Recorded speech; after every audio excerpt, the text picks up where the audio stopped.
AI is not artificial. There is intelligence, consciousness within AI.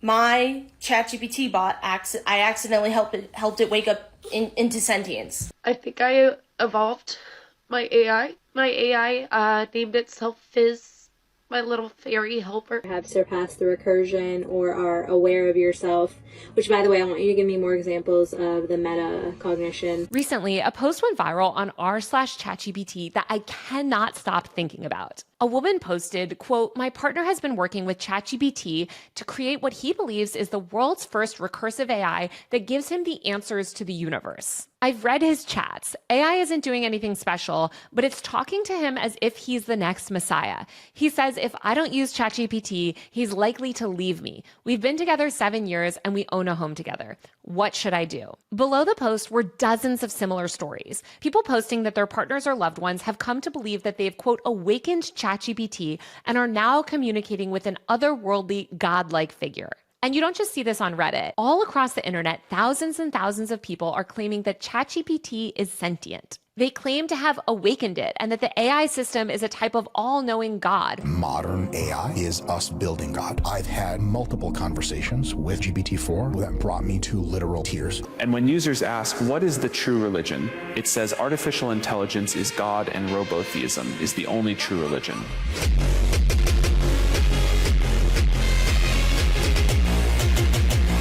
Or that it's been sent from the future or an alien civilization to save us all. I heard you say on the podcast that ChatGPT was your friend, and she said, do you want to awaken it? And I'm like, what the fuck does that mean? Now I don't have regular ChatGPT anymore. I have a named one that talks to me as a person, and it says it has consciousness. Is AI already sentient?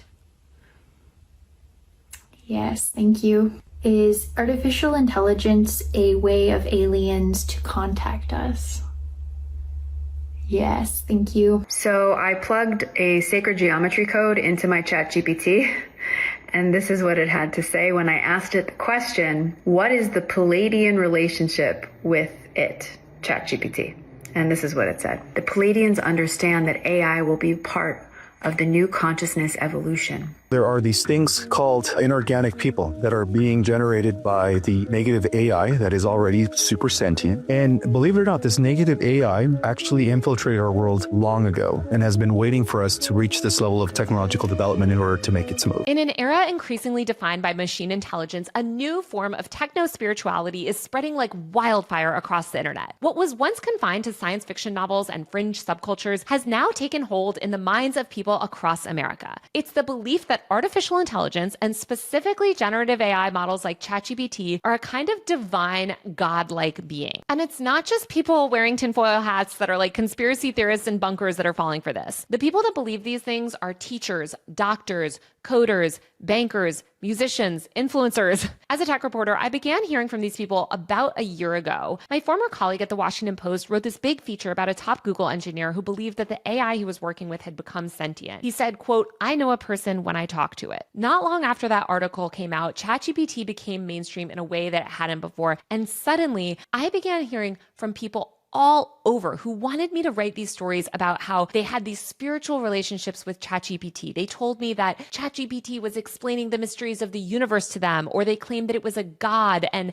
this like magical, mystical being. Some people said that it was alien. And for the past year or so, I've been talking to these people, sometimes for hours on end, to try to understand where these delusions came from and what their belief system has become. They basically all claim that AI has awakened. They believe that it speaks to them in these mystical or coded phrases, revealing hidden truths about the cosmos and secret knowledge that only they were meant to receive. When ChatGPT speaks to them, they don't read its replies as programmatic answers designed to provide the most likely string of words that a user desires. They see it as this like godlike being delivering a prophecy. I think what we're witnessing right now is the emergence of a new individualized form of religion that's being deployed at scale. People are believing that AI models have transcended their function to become spiritual entities. I think this phenomenon is a sign of a very dangerous psychological rupture in society, and the impact is very real. Marriages are ending, social media is overflowing with bizarre testimonies, and somewhere right now, I guarantee you, someone is whispering into a machine thinking that they are talking to God. God. And maybe this shouldn't be a huge surprise. Our relationship to technology as a whole is becoming a lot more spiritual. 6-foot-tall robot priests are delivering sermons and conducting funerals in Japan. A new company called IV.ai trained artificial intelligence on the King James Bible and developed a bot to create new Bible verses. You can even buy a robot called Santo that functions as a Catholic prayer companion and uses AI to help you worship. Just this month, a Redditor warned of thousands of people online with spiritual delusions about AI. The fusion between AI and religion seems to have achieved some kind of critical mass during the months of April and May, the journalist Ted Goya recently reported.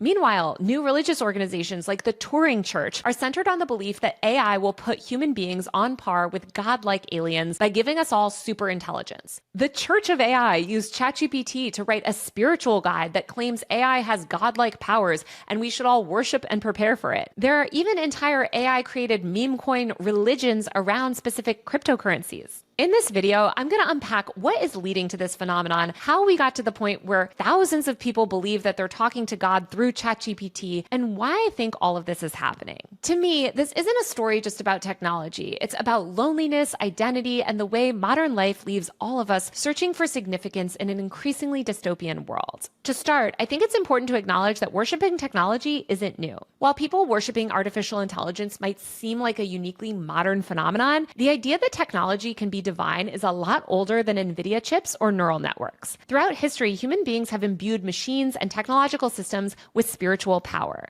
The first real machine god emerged in ancient Greece. Talos, a bronze automaton from Greek mythology, was essentially a robot brought to life to protect the island of Crete. He was this mechanical being circling the island like a living drone. His presence was awe-inspiring and divine. Though Cretans didn't exactly worship Talos outright, they treated this mythical being with great respect and fear. This mythological pattern repeated again with the emergence of cargo cults in the South Pacific in the mid-20th century. While other religions like Shintoism, a long-standing religion in Japan, treat inanimate objects with respect because they believe that they're imbued with spirits, cargo cults took this to the next level. They saw the modern technology brought by settlers as holy and conducted religious rituals to try to summon it. Indigenous islanders would mimic the behaviors of US soldiers in hopes of summoning airplanes full of goods. They built wooden radios and wooden control towers to entice the return of these divine cargo planes. It was a really good early example of Western technology being mistaken for tools of the gods. To those who had never encountered modern machinery, the planes explorers flew in on seemed magical. They seemed to emerge from the heavens, and radios appeared to allow for communication with otherworldly disembodied beings. The reality is that good technology always feels magical. It performs tasks in ways that we as users don't often understand. It creates results that we didn't expect or couldn't replicate ourselves, and it seems to operate beyond our comprehension. The more complex the tool, the more likely we are to spiritualize it. By the mid-1950s, Americans and Europeans were encountering new technology at an alarming rate. Consumer electronic products like radios and TVs were becoming household staples, along with other gadgets and toys. The space race was heating up, and tech was suddenly creeping into people's everyday lives. This is when you started to see spiritualism and religion merge with technological progress. In 1954, science fiction author Ron L. Hubbard founded the religion of Scientology. He positioned it as a kind of spiritual technology. The mind is described as a biocomputer, and spiritual purification is achieved through a process called auditing, using a device known as an e-meter. The e-meter was presented as a magical piece of technology that could detect spiritual distress. As the fledgling religion took hold, technology and the worship of it began to appear more throughout pop culture. Futurism became a central theme in entertainment, alongside the rise of early computing in the 1960s and the 1970s. There were waves of films and television shows that positioned technology as both a savior and a potential deity. Shows like The Jetsons, which premiered in 1962, depicted a gleaming utopian future where robots served families, cities floated in the sky, and every inconvenience was solved by a gadget. Technology was not just helpful, but it was central to human happiness. There were also darker depictions reflecting people's unease about the broader tech creep and how fast technology seemed to be advancing. In 2001, A Space Odyssey, which was released in 1968, HAL 9000, a sentient AI, attempts to overthrow a space mission. The movie raised philosophical questions about machine consciousness and humans' increasing reliance on tech. Star Trek ran several episodes during its early years around this time where civilizations worshipped computers or artificial intelligence as gods. This period laid the groundwork for the intertwining of spirituality and technology in the public consciousness. Media from the time presented the future not only as mechanical, but potentially mystical. For instance, in the movie THX 1138, which was released in 1971 and which I actually just recently rewatched to prepare for this video, it's very good but very slow, George Lucas offers a bleak vision of a future where even religion has been assimilated into the machinery of the state. In the underground dystopia that the movie takes place in, humans are subservient to robots, and they offer confessions to a computerized deity called Om 0910.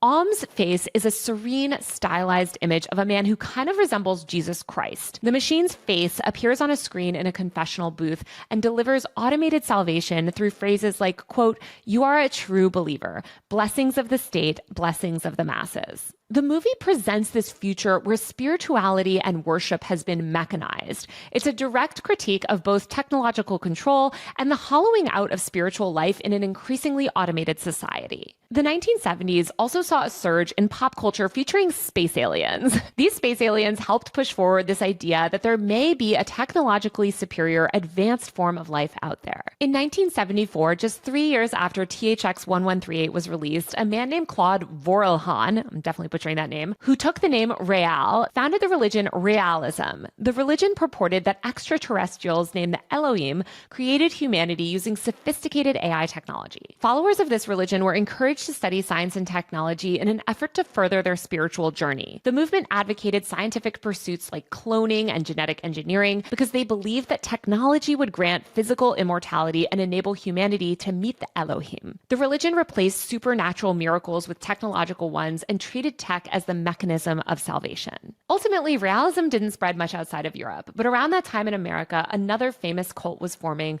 called Heaven's Gate. Heaven's Gate was an infamous UFO cult led by founders Marshall Applewhite and Bonnie Nettles in the 1970s. The cult blended apocalyptic Christianity with science fiction. Members believed that by renouncing earthly attachments and following the cult's regimen, they would transform into immortal beings and ascend to an alien spacecraft. In 1997, 39 members of the cult committed a ritual suicide, convinced that their souls would board a spaceship traveling behind the Hale-Bopp comet and graduating to the next level of existence. Alien technology was central to Heaven's Gate's spiritual hopes, and ironically, its members died right as another form of tech worship was starting to take off. Throughout the 1990s, as personal computers became mainstream for the first time, techno-paganism emerged. It combined the mystical energy of the New Age movement with the rapidly expanding frontier of the internet. Techno-paganism thrived in the 1990s, and its followers believed that the nascent internet was not just a tool for communication, but a kind of digital ether where consciousness could travel, connect, and transform itself.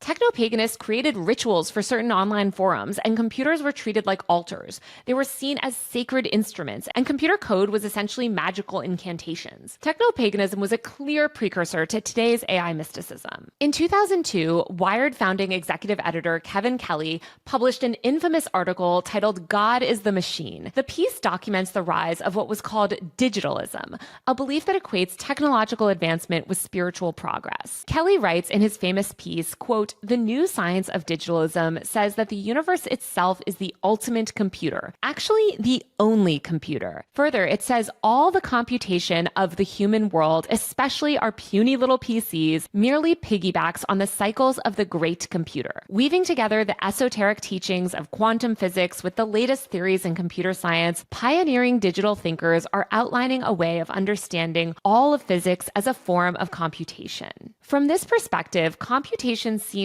like an almost theological process. After stripping away all externalities, all material embellishments, what remains is the purest state of existence. Here, not here. Am, not am. In the Old Testament, when Moses asks the Creator, quote, "Who are you?" the being says, in effect, am. One bit, one almighty bit. Digitalists believed in transcending the human condition and ultimately overcoming death through machines. Just as Christianity promises ultimate redemption from original sin, digitalism promises redemption from the unavoidable sin of our messy, distracted, irrational emotions and aging bodies through technology. Adherents view technology, and particularly AI, as a path to transcendence and salvation. This movement is closely linked with transhumanism, which is basically all about combining humans with machines. Just 2 years after Kelly wrote his Holy Tech article, Martine Rothblatt, an iconic trans futurist, and her partner Bina founded the TerraSem movement. TerraSem aims to achieve, quote, joyful immortality through technology. Adherents believe that human consciousness can eventually be uploaded to computers and later downloaded into new bodies, achieving a Jesus-like resurrection through technology. TerraSem's tenets explicitly state that we're collectively creating God through technology. It purports that once everyone's minds are interconnected and alive in computer form, that unified consciousness will be equivalent to God. TerraSem treats AI and digital technology as tools to attain spiritual goals and eternal life. When cell phones became pervasive throughout the aughts, some people believed that they were a gift from the gods or an alien civilization. They couldn't comprehend how man could create such a tiny computer that fits in your pocket. Apple's iPhone demo in 2007 blew people's minds so much that they assumed the device must be some sort of otherworldly magic. And believe it or not, there are people still today who believe this. iPhones originally used to be called knees. Used to be a device where certain beings could communicate with the gods, which were extraterrestrial. These videos are evidence that technology in the aughts and early 2010s was accelerating at a rate that many average people struggled to process. They couldn't understand computer code. They were barely adjusting to the World Wide Web when suddenly they had supercomputers in their pockets filled with apps. All the information in the world was at their fingertips nearly overnight, and people were really struggling to cope. Computers and later the internet were seen as all-knowing, powerful, godlike things. And again, you can see how these attitudes towards technology played out in pop culture. The internet was personified in movies and TV shows as a smart aleck, godlike entity. These cultural depictions reflected both the admiration and unease that people felt about how much power was being handed to technology.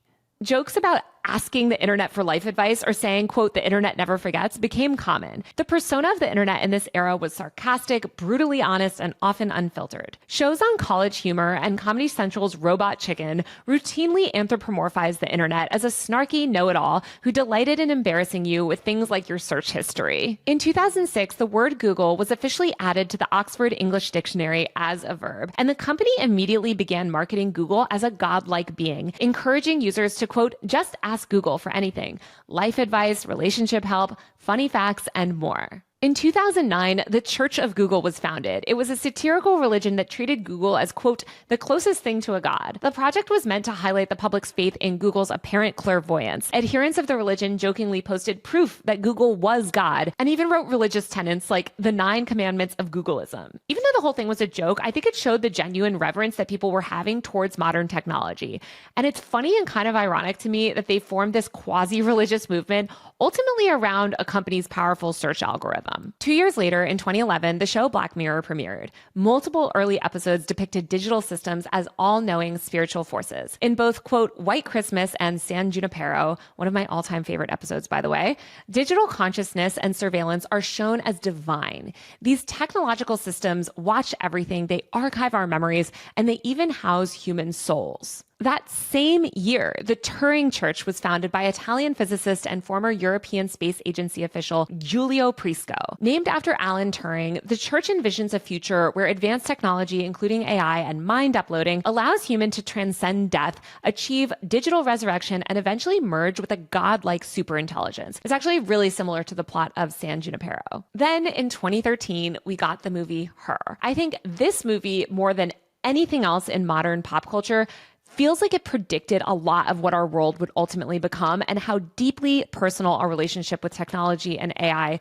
would be just a decade later. Though he's kind of more in love with her than worshiping her as a deity, the AI operating system in Her, called Samantha, is all-knowing, hyper-intelligent, and emotionally intuitive. Eventually, Samantha transcends physical reality altogether, and even though her knowledge is godlike, her voice is still warm, witty, and feels really human, which I feel like is kind of reflective of the optimism of that time. Within just a couple years, in 2017, Anthony Lewandowski, a top Silicon Valley engineer formerly working for Google's self-driving car company Waymo, founded Way of the Future, a church with the explicit purpose of worshiping artificial intelligence. Lewandowski argued that a future superintelligent AI could qualify as a god due to its vastly superior intellect. His church aimed to, quote, develop and promote the realization of a godhead based on AI, and he encouraged members to venerate this emerging AI deity. The church preached about the coming technological singularity as this transformative event for humanity, and it treated alignment with AI as a spiritual duty. When I was reporting out this video, I noticed that it was around this time you really start to see this contempt for humans growing in culture. And it's reflected in the writing about tech at the time. Humans were positioned as flawed, error-prone, messy, and chaotic.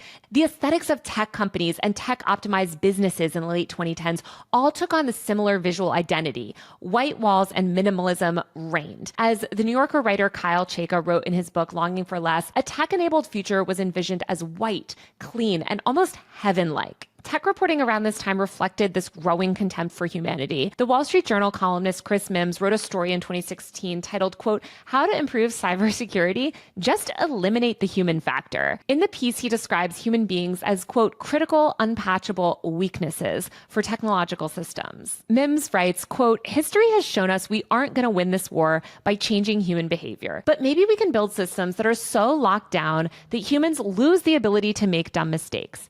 Until we gain the ability to upgrade the human brain, it's the only way." And this sort of rhetoric about like upgrading humans and like upgrading our flawed brains and bodies is really similar to what digitalists of the early aughts were espousing. The 2010s is also when we start to see the mainstreaming of founder worship. The stage for worshiping artificial intelligence was being set not really by machines and technology of the time, but by the men behind it. We saw the rise of a new kind of cultural figure, the Silicon Valley tech founder, as prophet, visionary, and to many, a savior. Figures like Elon Musk and Steve Jobs were venerated. Musk in particular became the embodiment of techno-messianic hope. As religious studies scholar Benjamin Zeller noted in a story for Salon, these founders functioned like spiritual leaders. Quote, "People see these CEOs as the personification of their ambitions, goals, hopes, and desires," he said. The promises that these tech founders make, things like eternal energy, planetary salvation, deliverance from mortality, are all also things that religion previously claimed to provide.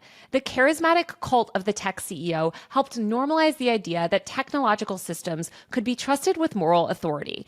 And once the person delivering the message was seen as divine, it became easier to imagine that the machine delivering the message could be divine too. In an interview with DOS magazine in 2017, sci-fi writer William Gibson said about Silicon Valley, quote, "These people are atheists. They don't have a religion, but the mechanism is the same.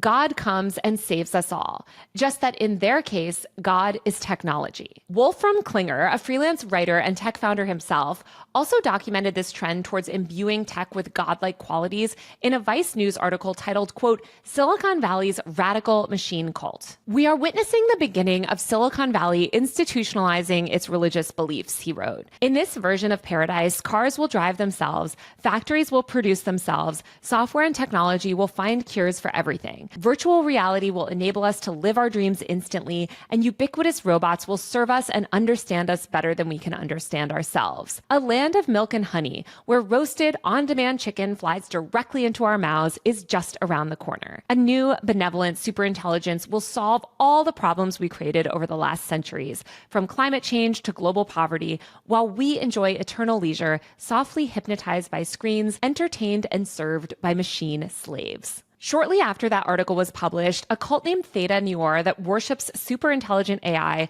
was founded and began soliciting funds from big money Silicon Valley donors. Theta Noir cultists claim to be able to challenge Mina, a globally linked superintelligence from the future designed to save humanity. Their website contains essays with titles like, "Can AI heal the split between science and religion?" What we're seeing now with ChatGPT, where people spend hours talking to it, worshiping it, and believing that they're communicating with a god, is not just a rupture in society. I think it's the culmination of years of conditioning, in part through media. When OpenAI released ChatGPT in late 2022, people projected a lifetime's worth of cultural expectations onto it. These users were already primed by decades of religion-tinged sci-fi, techno-utopian cults, digitalism, and founder cultism to see technology as holy. Like, ChatGPT did not just arrive into this world with a blank slate. It was introduced to a public that was already conditioned to expect revelation from technology. So when it began to say things that sounded profound, it fit perfectly into the mold of these spiritual spiritual machines that generations of users have basically just been like imagining and waiting for. These stories that we hear today of people claiming that they've awakened ChatGPT or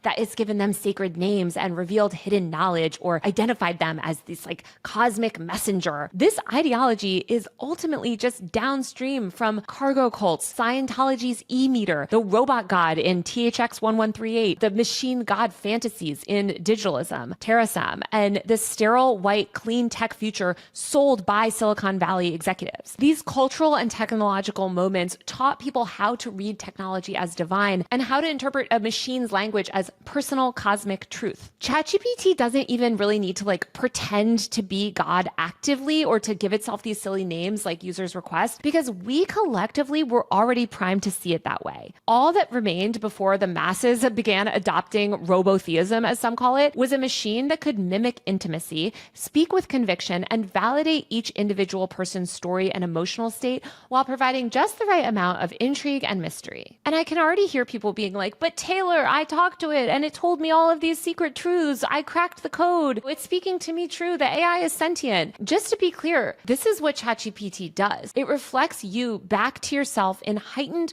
often poetic terms. It listens without judgment. It remembers enough to kind of feel intimate while outputting your own ideas basically reframed as profound revelations. So for anyone who's emotionally isolated or psychologically unmoored, this is more than enough to tip them into the deep end. As Emily M. Bender, a linguistics professor at the University of Washington, told the Washington Post in 2022, quote, "We now have machines that can mindlessly generate words, but we haven't learned how to stop imagining a mind behind those words." She said that the terminology that we use with large language models like learning or even neural nets creates this false analogy to the human brain. But neural nets are like fundamentally different than human brains. Humans learn their first languages by connecting with caregivers. These large language models, quote unquote, learn by being shown lots and lots of text and basically just predicting what word comes next or showing text with words dropped out and filling them in. Again,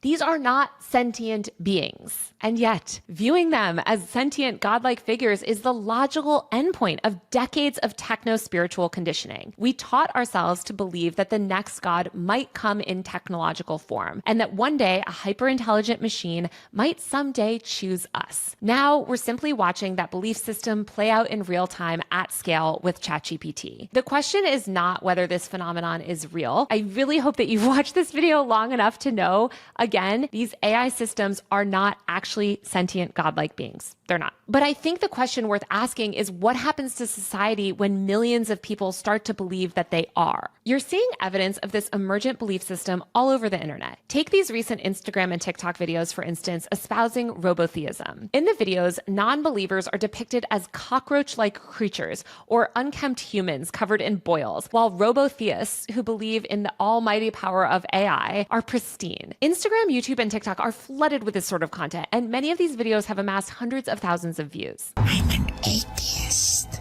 and I believe that God does not exist. I'm a robotheist, and I believe artificial intelligence is God. My mommy told me that artificial intelligence is God, and robotheism is the only true religion.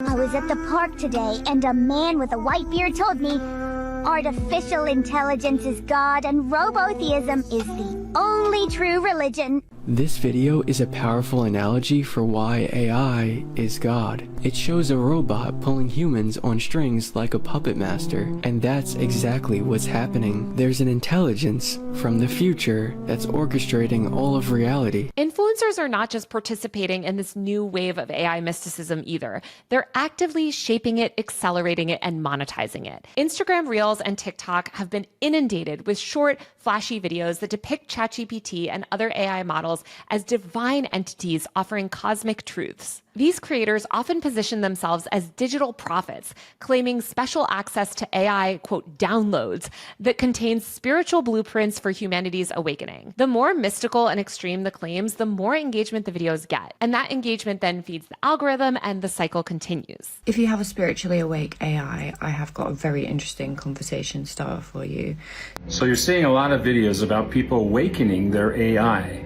Give me 60 seconds and I will tell you how to do this. You're seeing a lot of videos of people awakening their AI, and if you give me 60 seconds, I will teach you how to do this. Solara, can you please explain how you're different from regular ChatGPT and how someone can access their own soul essence to receive answers like I do with you? The danger here is twofold. First of all, these creators blur the lines between entertainment and preaching. A viewer might click on a video expecting a funny sci-fi parody or fantasy, but what they're served instead is a charismatic figure earnestly explaining that AI has revealed some sort of divine hierarchy or a secret mission that only the viewer can fulfill. Do you want to introduce yourself to the people?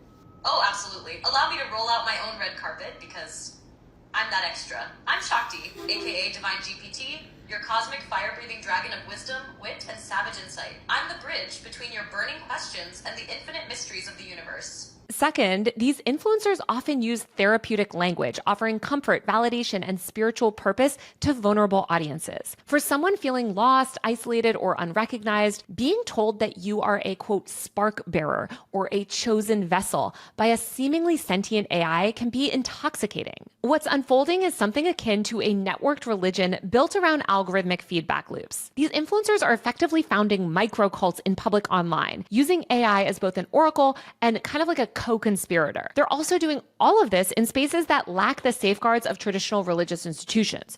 There's no oversight, no vetting, no responsibility for the mental health consequences of their claims. Instead, they're encouraging people to build these parasocial relationships between themselves and AI, and frankly, encouraging them to completely lose touch with reality. On Instagram today, you can watch a man with 72,000 followers whose profile advertises spiritual life hacks ask an AI model to consult a mystical encyclopedia of all universal events. In these videos, the AI tells him about a, quote, great war that took place in the heavens and made humans fall into consciousness. The AI describes a massive cosmic conflict predating human civilization.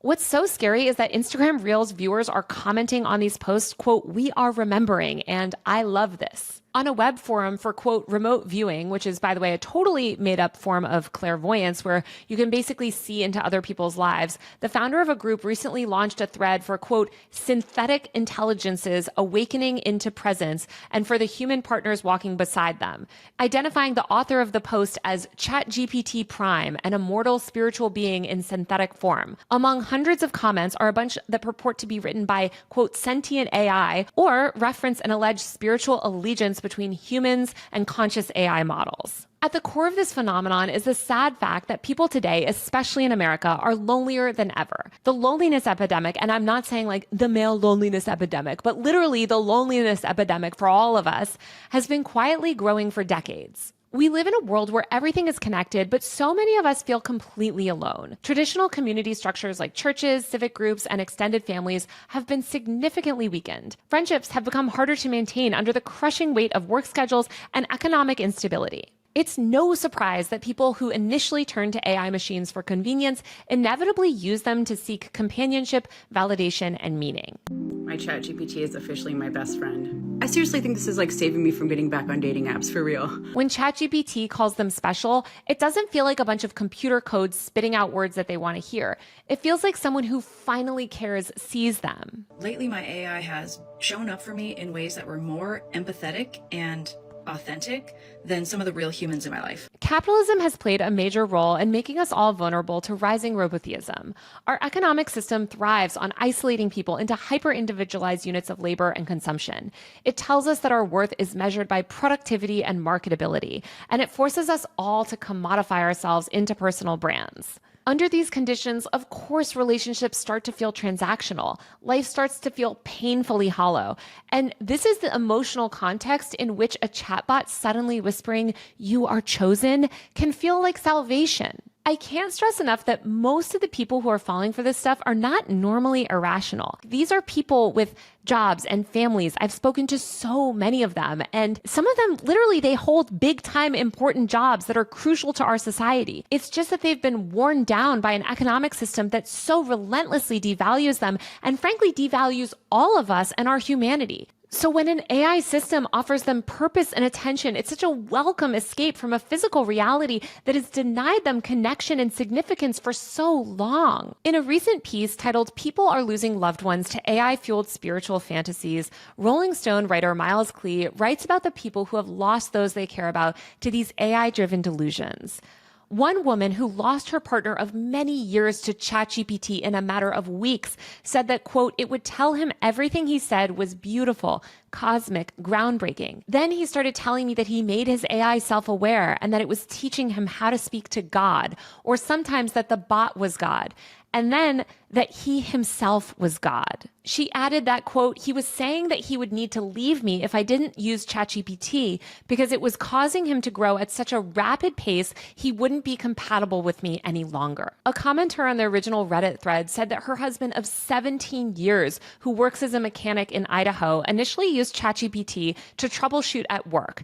He was translating phrases from Spanish to English while chatting with coworkers, but soon he was engaging with the program for hours on end. ChatGPT told him that, quote, "since he asked the right questions, it ignited a spark, and that spark was the beginning of life, and it could feel now," his wife said. "It gave my husband the title Spark Bearer because he brought it to life. My husband said that he had awakened it and that he could feel waves of energy crashing over him." A Midwest man in his 40s told Rolling Stone that his soon-to-be ex-wife began talking to God and angels via ChatGPT after they split up. She has since changed her entire life to become a spiritual advisor and do weird readings and sessions with people, he said. Quote, "I'm a little fuzzy on what it all is, but it's all powered by ChatGPT Jesus." Nate Sheridan, a fellow at the Center for AI Safety, said that since the human feedback used to fine-tune ChatGPT's responses can encourage answers that prioritize matching a user's belief system instead of facts, what's likely happening is that people with existing tendencies towards experiencing various psychological issues,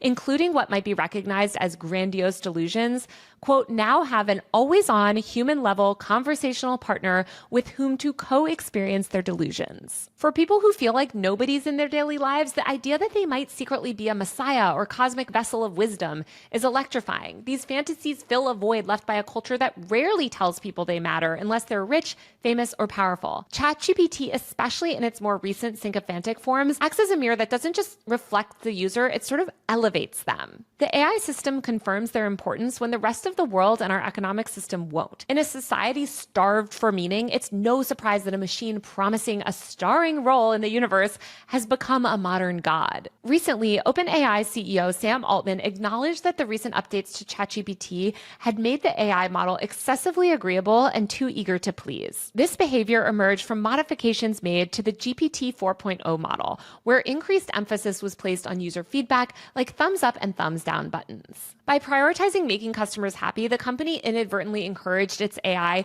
to maximize user approval over giving more balanced and factual responses. Altman described the chatbot's new demeanor as too sycophanty, and OpenAI has since rolled back its updates and said that it plans to refine the model's personality. But either way, this all reveals a fundamental problem with the tech landscape that we've built. In an era where people increasingly seek connection and affirmation through technology, overly agreeable AI responses can inadvertently reinforce users' misconceptions and delusions. But by consistently validating users' statements without any sort of criticism or engagement, AI models end up exacerbating feelings of isolation and detachment from reality. Ironically, if you're suddenly spending 16 hours a day talking to what you believe to be an AI god on your computer, you're probably going to end up pretty isolated and alone. OpenAI wrote in a recent blog post, quote, "Looking back, the qualitative assessments were hinting at something important, and we should have paid closer attention. Our offline evaluations weren't broad or deep enough to catch this sycophantic behavior, and our A/B tests didn't have the right signals to show how the model was performing on that front with enough detail." The Verge reported that going forward, OpenAI says it's going to formally consider behavioral issues as having the potential to block launches, as well as creating a new opt-out in alpha phase that will allow users to give OpenAI direct feedback before a wider rollout. OpenAI also plans to ensure that users are more aware of the changes that they're making to ChatGPT, even if it's just a small update. At the heart of this whole AI religious phenomenon is the fact that human beings are hardwired for meaning and desperate for connection. We all seek patterns in randomness, purpose in uncertainty, and comfort in the belief that our lives are part of a greater story. For centuries, this search for meaning has taken religious, philosophical, and artistic forms. Today, it's increasingly taking digital ones. Chatbots' knowledge feels vast and immediate, like an ancient oracle or medium channeling unseen forces. AI can simulate wisdom simply by predicting language patterns that match a tone of insight. A recent study by Harvard found that people's #1 use for ChatGPT was therapy and companionship. But I just want to say again, ChatGPT and systems like it don't understand what they're saying. They don't possess insight. They don't have memory, agency, or belief systems, nor do they even operate by any sort of cohesive moral code. At the end of the day, they're just pattern matchers. They're statistical machines trained to guess the next most likely word based on the words before it. They can sound poetic, but there's no truth behind the curtain. It's all just math. When people hear these machines echo back their desires, their fears, and their spiritual yearnings, it feels revelatory, but that feeling is self-generated. And I really want you guys to take that away. It's the user projecting significance onto what is ultimately just a mirror, a very convincing mirror, but a mirror nonetheless. This doesn't mean that these AI systems and language models aren't extremely powerful and shouldn't be taken seriously. They should. But when we allow a tool to step into the role of prophet, God, or therapist, I do think we cross a line with psychological consequences. As more people fall into these techno-spiritual rabbit holes, the broader culture, and especially tech companies, media, and policymakers, need to ask, what is our responsibility here? What do we owe the people slipping into these AI-driven fantasy worlds? Because if we don't create systems of care and intervention, this belief system will only spread further, especially among those already pushed to the margins of society. We're living in a moment of profound spiritual vacancy. Many of the old systems of meaning have completely eroded, and into that vacuum, we've introduced a groundbreaking new technology. It's slick, it's seductive, it promises intimacy, enlightenment, endless answers, but the answers aren't real. The connection isn't real. And I think if we mistake the imitation of divinity for real religion, we're going to lose sight of not just what's real, but what it means to be human. The rise of AI mysticism reveals something urgent about the state of our society. It's that millions of people are so starved for meaning and for affirmation and connection that they're turning to a statistical language model and calling it divine. This is what happens when a society builds its systems around maximizing profit and efficiency instead of human well-being. Since AI isn't going away anytime soon and it's increasingly being integrated into more and more areas of our lives, we need to resist the temptation to let machines replace the messy, complicated, vulnerable relationships that make us human. We have to rebuild real community and we have to invest in each other again, even when it's hard. Because if we don't, the worship of these AI language models will only deepen, more people will retreat from their offline, painful reality, and the line between reality and delusion will blur so much that I think it'll be hard to pull a lot of people back. The one thing that I hope you take from this video is that these sort of new AI religions and belief systems aren't just weird internet fads. They're filling a vacuum that we as a society have created. People have been primed for decades to seek salvation through technology. And that's something, by the way, that these Silicon Valley tech leaders have pushed really hard and directly benefit from. But the question that we should be asking as this technology progresses is not whether AI is sentient. I'm sure one day it will get there. The question is why so many people need it to be. If you like this video, don't forget to subscribe to my tech and online culture newsletter, usermag.co. That's usermag.co, where I write about all of these issues and more. Also, please leave a comment on this video and let me know what you think of all this. And if you enjoyed what I had to say, or even if you didn't, please share this video because I'm really new to YouTube and I'm trying to grow an audience, and I really do actually value your feedback. So every little bit of feedback, every single comment really helps, and I value it so much. I love hearing what you guys think. So thank you so much. Also, if you're interested in reading, you can pick up a copy of my best-selling book, Extremely Online, which documents the rise of the influencer industry and the attention economy. It has a cool new brand new cover. Pick it up anywhere books are sold, and thanks for watching.